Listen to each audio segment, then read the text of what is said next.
Early that evening, a minibus arrived at the home. It was a group of boys returning from their hill climbing adventure. Tom and Dave were back on duty. Dave stayed in the recreation room while Tom went to help the boys unload. Alan saw an opportunity. He walked as quickly as he could to his room and packed his little bag. Then he secretly made his way back downstairs, knowing that he couldn't afford to be seen carrying the bag. He stopped to look around every corner before turning it, listening for the slightest sign of anyone approaching. Eventually, he found his way to the very back of the building, where a door led to the large garden area. It was dark. He tried to open his door using the handle, but it was locked. He then tried various bolts and catches to the door to no avail. Then, in desperation, he resorted to shaking the door, remained locked. Alan lacked a real plan and was making it up as he went along, as he certainly didn't have a backup plan. He searched his mind quickly for ideas, but didn't know the building well enough. He noticed a door barely visible in the darkness. He turned the handle and it opened. As he walked in, he kicked something beneath his feet. He felt like a cardboard box. Bending down to check, he knocked something out, something hard and metallic, which he felt crashing to the floor, breaking the silence. He tried to turn and make his way out. As he did that, he rested his hand on the shelf. The shelf collapsed and all that came raining down. Adam stood still and let the crescendo happen around him. He was sure that he would be caught. He realized that he was in a broom cupboard, and now he was in trouble. But the last bucket came rolling and silence had returned. No one came running. Nobody heard a thing. Probably, Adam thought, because the cupboard was so far away from the office's recreation room. Then there were all games playing, and the boys arrived from their trip. Alan had a small window in the broom cupboard, and maybe he still had a chance. He gripped his bag. Movement was difficult and noisy because of the things under his feet, but he made it to the window. Standing on a vacuum cleaner to reach it, he could see the garden at the back. He opened the window and threw the bag out, realizing that this was no point of return. He was just to manage to squeeze through window head first and clinging to the window frame as he maneuvered his way and managed to jump and land on his feet. As he landed, he froze, listening for any sign of raised alarm. When he thought this was safe, he picked up his bag and began his escape. The house stood on 3 acres of land. The garden near the house soon turned into a wild, unkempt woods. Alan struggled through it. It was crispy cold, and every footstep crunched on the ground as dried twigs broke. He could hear every breath he took, and the cold wind burning his face, unlike any kind of cold he had felt before. He looked behind and saw the light reflecting from the house. His only thought that he should get as far away as possible from the house and its reflection. After 15 minutes, he came to a boundary fence that was around 6 feet high. He climbed halfway up and threw his big bag over and proceeded to climb the rest. When he reached the top, he gripped the fence, only to find out that it was barbed wire. He shouted out in pain. Then he stopped, balanced precariously on the fence, hoping nobody heard his shout. He then jumped down on the other side and fell on his back on the ground, where he laid for a moment in a tired celebration of the grounds. He didn't know where he was. All he knows is that he didn't know where he was going, and all he could hear was small but painful cuts on his hand. Although he had lost all sense of direction, at least he was on a well-trodden path that led to somewhere else. He had took a couple of deep breaths, picked himself up, grabbed his bag, and proceeded to walk. Soon he came to a road. He had no pavement, no lights, no markings. He waited a couple of minutes, but didn't even see a car. Looking left to right in darkness made no difference. The darkness in both directions looked identical. For no reason at all, he went and left. After walking for an hour, his feet began to hurt, and the bag at first seemed so light that gradually became a heavy burden. He carried it in alternating hands in order to cease the burden, but as the night continued, the bag could just seem to increase in weight. The road twisted and turned. Adam had lost all sense of time, and now currently praying that a city, town, or village would be nearby. He had been hungry and exhausted. How he'd wish he had eaten more. At this point, he was sick and needed somewhere to rest. Sick of walking, sick of the cold, and sick of the dark, he took a risk and left the road by forcing his way through a hedge. Now he was walking through the fields. He knew that he was trying to do something wrong, possibly illegal, so he tried to ease his conscience by causing as little damage to the crops as possible. 15 minutes after leaving the road, he came upon a house with lights still on. He stood looking at the house, wondering if he should knock. And that's when he noticed the edge of the field, a barn-type building. That's it, he thought.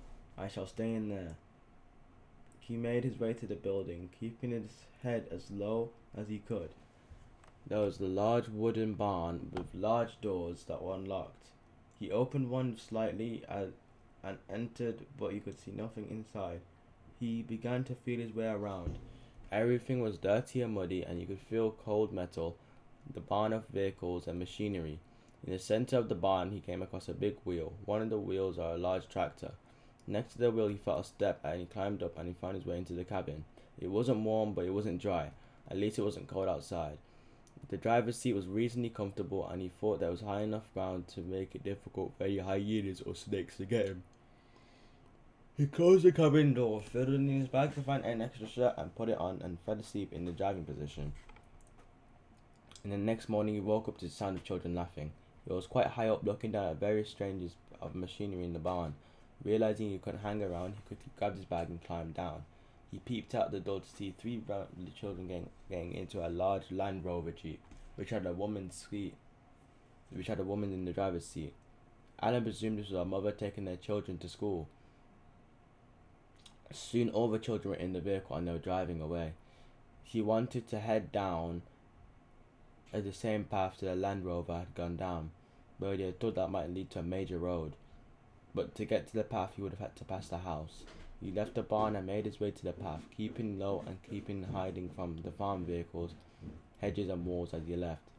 As he snaked past the house, he saw nobody, and nobody saw him until he heard, "Hey, you! What the hell are you doing here?" It was the voice of a man from inside the house. Alan didn't hang around, and then he ran down the path as fast as he could. Then he could hear the man. A stone flagged the path outside the house. "You're lucky you ain't been shot, lad. Look, watch out, the police will be after you." Alan just ran without stopping, without looking back until he came to a road. It was another road that was practically steep. He walked up it. Cars passed him periodically. All the drivers really stared at him. He knew that he looked out of place, and he could see nobody else walking on these roads. Once reaching the top of the hill, he stopped to rest his legs. He looked around and was dismayed and angry by what he saw. There, right in front of him, was a drive to the children's home. He threw his bag down on the ground and burst into tears, crying quietly. All he had done nothing but going around in a large circle. At this point, he was more than half a mile away from the home. Now he was too tired to keep running. Silently acknowledging defeat in desperate need of food, he began walking up the path. Back in the home, he was kept in the staff room, where Sarah Cohen washed and cleaned his cuts and gave him breakfast. Sarah heard about the fight the previous night, which Alan was unwilling to talk about, and insisted on moving from the home. Soon Mariam had turned up with another young woman. "Alan, you poor thing," Mariam said. "What's wrong?" Alan sat in a back chair with his guy at his side. "I don't want to stay here," he replied, looking at the young woman down the drive. The young woman left the room with other two members of staff, leaving Mariam and Alan alone. "What's the matter, Alan? Everyone was really worried about you. Why did you run away?" "I hate it here," Alan said. "Nobody talks to me, everyone's so strange, and everyone wants to fight me. I was beaten up in schools in Africa. Do you think I want to be beat up here? These people are rubbish. Let me tell you something. They love to fight, yes, but these people are fighting for land. These people are not fighting for justice or their beliefs. These stupid boys are fighting for chips. Why should I stay here with them?" He said all this while looking out the window. Mariam couldn't help seeing it from Alan's point of view. "Yes, you are right. I heard about the fight and it was stupid. It's difficult to make friends here, but you must understand that everybody here is because they have problems at home, and most of them have no home at all. Everyone's problems are different. People may seem strange to you, but people may seem strange to them. You've been hurting in one way, they've been hurting in another way." Alan picked up his bag and put it on his lap. "I know you're right, but I still don't like it here." "All right," Mariam said, raising her tone. "You see the lady I came here with? That's Sheila. She's a social worker and she's here to support you. We, the Refugee Council, are a support group, really, but she has connections, so she can really help you. What she said it could do is fix up with your foster parents. She's been working on it since yesterday and she's been as a family for you to see. What's a foster parent? Adam asked. Foster parents are people who will take you in the home for a short amount of time or even a long time. It's not a home like this. You'll be living in a normal house with a family. Sheila will explain more. Mariam called Sheila in. She was well dressed and was from the West Country. In her well spoken way, she'd explained to Adam that the family she had in mind knew about him and was willing to take him in for as long as necessary. That it was a point for the family that they would get along with them. Things were moving so fast that Adam was finding it hard to keep it up, but he was sure that he didn't want to stay in the children's home and he could see no other option. He agreed to see the family, but within minutes he was being taken for the children's home. Mariam sat in the back of Alam sat in the back of Mariam's old Volkswagen, and Sheila sat in the front passenger seat. As they drove towards London, Sheila would turn awkwardly in order to speak to Alan. It was mainly small talk until she quietly announced, "I'm afraid we have a little bit of bad news. It's not the end of the world, but it means we'll have to stop off for a while." "What is the matter?" Alan asked, glancing from Sheila in the back of Mariam's head back to Sheila. Mariam stayed quiet. Sheila continued, "I'm afraid we have to stop off in the Home Office in Croydon for a screening. It's something we have to do, but it shouldn't take too long." Alan was very casual about it, but he could sense Sheila's nervousness. "What is a screening?" "A screening, they take photos of you and they also do other things to make sure they know who you are.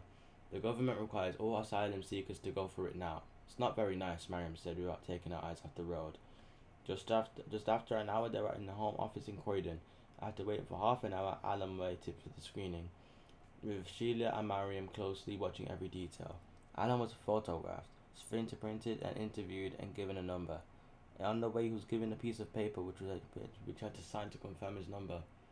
Alan was humiliated by the process.